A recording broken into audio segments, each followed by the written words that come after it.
یہاں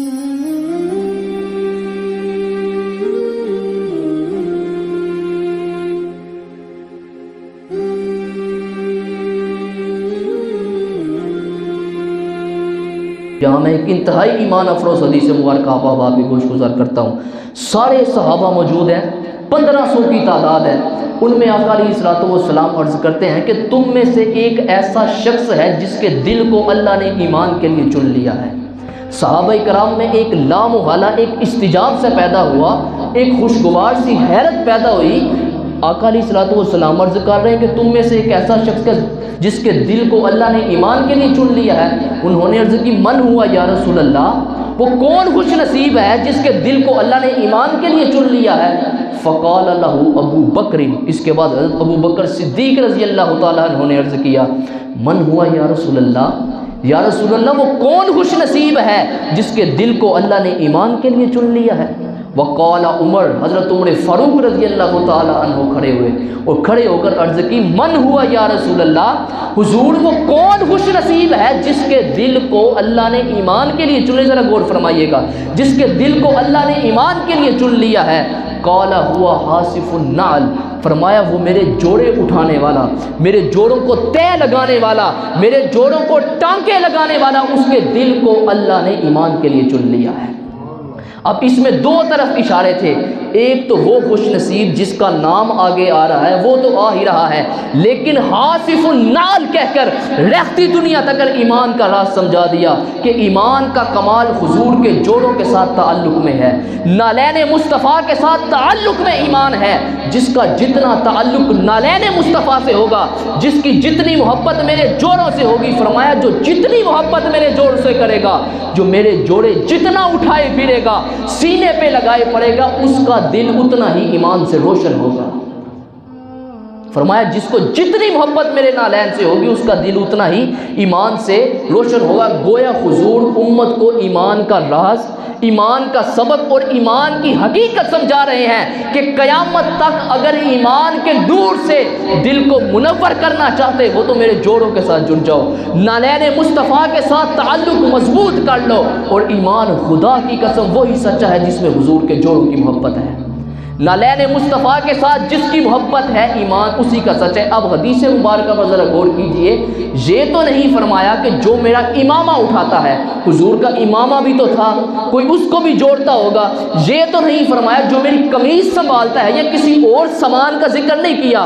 100 چیزیں حضور کے اسباب میں تھی، کسی چیز کا نام نہیں لیا، نالین کا نام لیا۔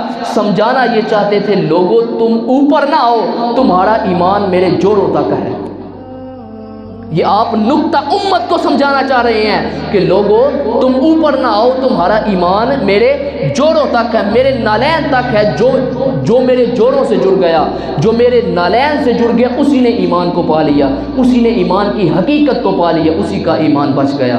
تو احباب ذی وقار میری نصیحت ہے، اپنے بچوں کو حضور کی نالین سے محبت سکھاؤ، حضور کے جوڑوں سے محبت سکھاؤ۔ حضور کے جوڑے نالین کے عکس ان کے سینوں پر اور ان کے کپڑوں کی جگہ پر لگاؤ، اور ان کی دل کی جگہ پر ماڈل بنا کر، بیج بنا کر لگاؤ، تاکہ انہیں معلوم ہو کہ یہ عکس ہمارے مصطفیٰ کی نالین کا ہے، اور اسی کے ساتھ تعلق سے ہمارا ایمان بچے گا، اسی کے ساتھ تعلق سے ہمارا ایمان بچے گا۔ تو گویا حضور امت کو ایمان کا راز اور ایمان کی حقیقت بتا رہے ہیں۔ تو احباب امت جب تک نالین مصطفیٰ سے جڑی رہی باعزت رہی، جب حضور کے نالین سے کٹ گئی اللہ نے اسے اپنے جوڑ سے بھی کاٹ دیا۔ عرض کی قال هو حاصف النعل، وہ میرے جوڑے اٹھانے والا۔ جب ہم مسجد کے اندر آتے ہیں جوڑوں کے اوپر طے لگا کر جوتا رکھتے ہیں، فرمایا وہ میرے جوڑوں کی طے لگانے والا، وہ میرے جوڑوں کو ٹانکے لگانے والا، اس کے دل کو رب نے ایمان کے لیے چن لیا۔ ذرا حضور کے اس جملے کی طرف آپ غور کیجیے، کس کے دل کو رب نے ایمان کے لیے چن لیا ہے؟ جو میرے جوڑوں کا رکھوالا ہے، رب اس کے ایمان کا رکھوالا ہے۔ امام ترمذی فرماتے ہیں حذف نال کے لیے حضور اپنے جوڑے حضرت علی کو دیتے تھے۔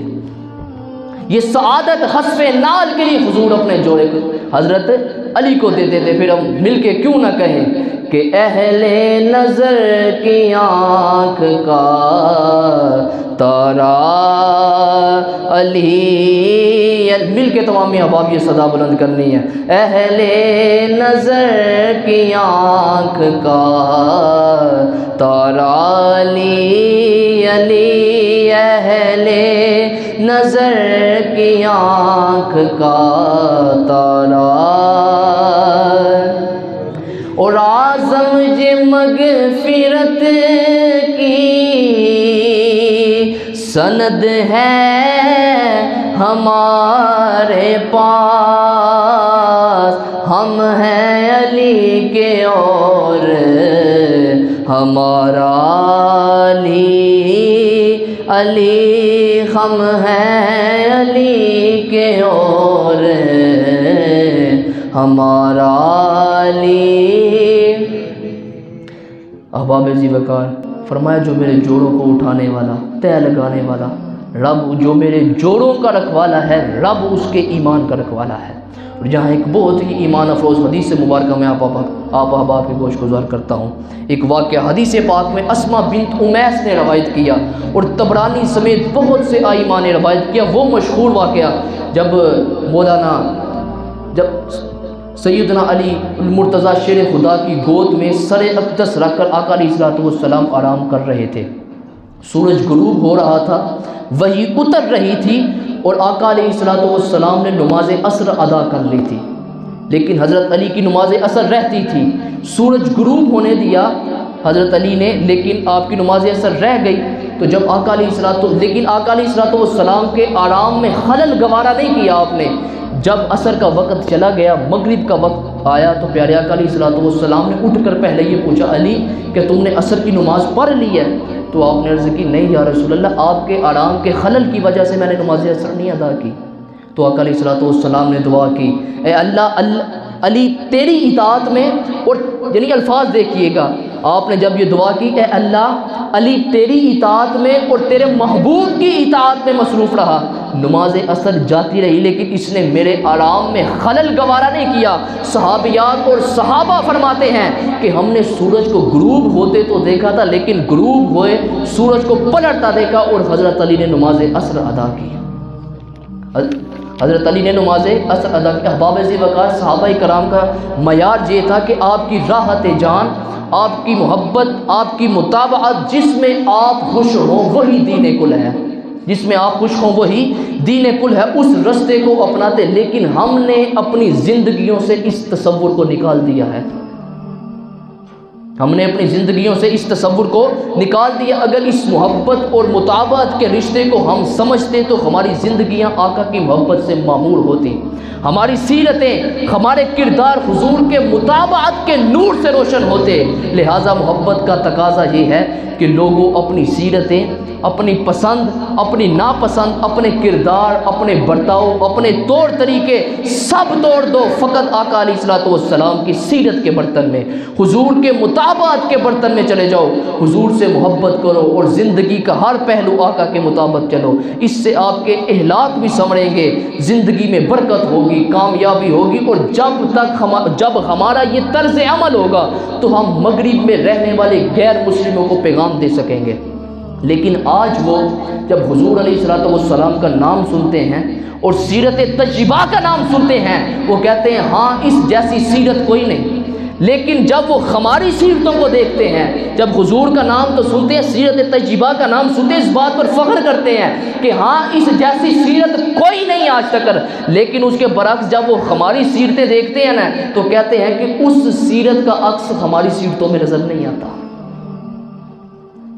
اس سیرت کا عکس ہماری سیرتوں میں نظر نہیں آتا۔ تو ہم خود بہت سے لوگوں کو اپنے منفی کردار کی وجہ سے، عدم مطابعت کی وجہ سے حضور سے اور حضور کے دین سے دور بھگا رہے ہیں۔